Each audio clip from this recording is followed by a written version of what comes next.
I'm motivated by fear. Fear of fear. I hate being scared to do something. It's very simple. This is what I believe, and I'm willing to die for it. Yeah. Period. You can't be scared to die for the truth. The truth is the only thing that's ever going to be constant. And you can't fear what might happen to you if you were to tell the truth. Because what happens to you if you don't tell the truth is worse than telling the truth will ever be. The first step before anybody else in the world believes it is you have to believe it. There's no reason to have a plan B because it distracts from plan A. And I think psychologically, the advantage that gives me over a lot of people that I have been in competition with in different situations is it's difficult to take the first step when you look how big the task is. The task is never huge to me. It's always one brick. I believe, and I learned very young, that you don't try to build a wall. You don't set out to build a wall. You don't say, I'm going to build the biggest, baddest, greatest wall that's ever been built. You don't start there. You say, I'm going to lay this brick as perfectly as a brick can be laid. There will not be one brick on the face of the earth that's going to be laid better than this brick that I'm going to lay in this next 10 minutes. Yeah. And you do that every single day. And soon you have a wall. And soon you have a wall. I've never really viewed myself as particularly talented. Where I excel is ridiculous, sickening work ethic. You know, while the other guy's sleeping, I'm working. While the other guy's eating, I'm working. The separation of talent and skill is one of the greatest misunderstood concepts for people who are trying to excel, who have dreams that want to do things. Talent you have naturally. Skill is only developed by hours and hours and hours of beating on your craft. I always knew that I could work hard enough. There wasn't an issue with discipline, or there wasn't an issue with the ability to sacrifice or the willingness to sacrifice.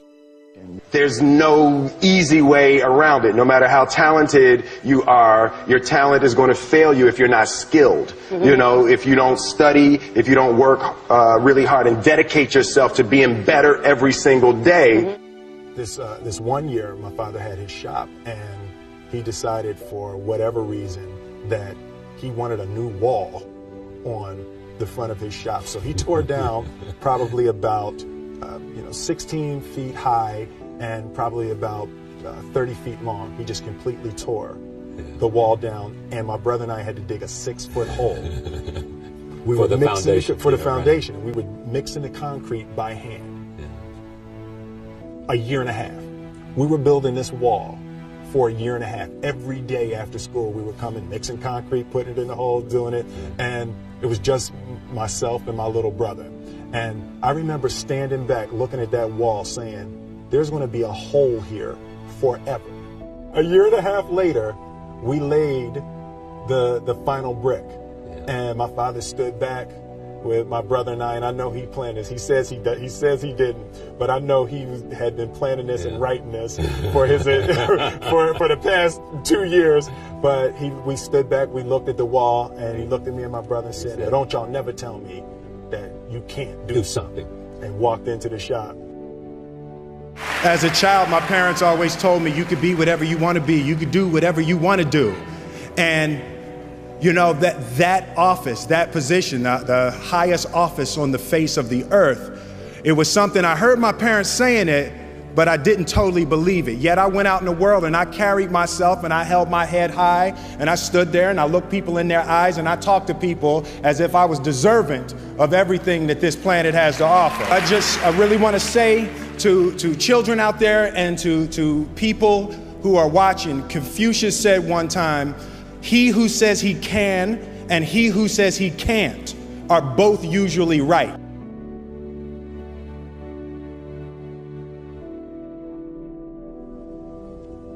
having the opportunity to study greatness.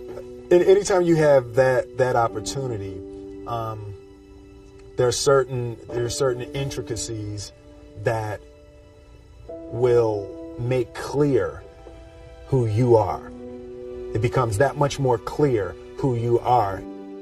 The definition of who I am is very clear to me, and it also redefines who I want to be, in that I know for a fact that I'm stronger than I thought I was. You know, you can't help but ask yourself the question, what would I do if I was in Muhammad Ali's shoes? I'm not the best at anything. You know what I mean? Eddie Murphy is funnier than I'll ever be. Denzel is more powerful than I'll ever be. I think that my strength is I can do everything well. You know, I can do a little bit of everything, and that's what I concentrate on to be my strength. I'll never be able to compete with Denzel. I enjoy connecting with people and ideas, and you know, I have a mission statement. So every year for probably the past 10 years, I've worked out a mission statement for myself. And for the last few years, the mission statement has stayed the same, and it's been improve lives, right? So when I go into something, I'm looking for how the quality of this piece could potentially improve lives. But it's all along the way. It's when you make the movie and how you're interacting with people in the process. And the concept of improving lives runs through the center of everything I do. And then I realized that the way to improve lives is to continually improve yourself, right? So with that, every morning when I get out of the bed, I haven't fixed everything in the world yet, so there's always something to do. I want my life, I want my work, my family, I want it to mean something. If you are not making someone else's life better, then you're wasting your time. Like your life will become better by making other lives better. A few months ago, I said that I believe that if I chose to, I could be the president of the United States. And I think as I've had a chance to intellectualize why I said that. Yeah. And I think that there's a certain delusional quality that all successful people have to have. You have to believe that something different than what has happened for the last 50 million years of history. You have to believe that something different can happen. The one thing that I truly tried to communicate in the interpretation of Ali is the complex simplicity of greatness. And how greatness is not this wonderful, esoteric, elusive, God-like feature that only the special among us will ever taste. It's something that truly exists in all of us. Loss is bound to joy. Like pain and suffering are bound to joy. The being able to survive something is actually a big part of being able to find that next wave of joy. You appreciate smaller things. I hated being scared, that I didn't want to even take the meeting. I just hated that being scared to do something.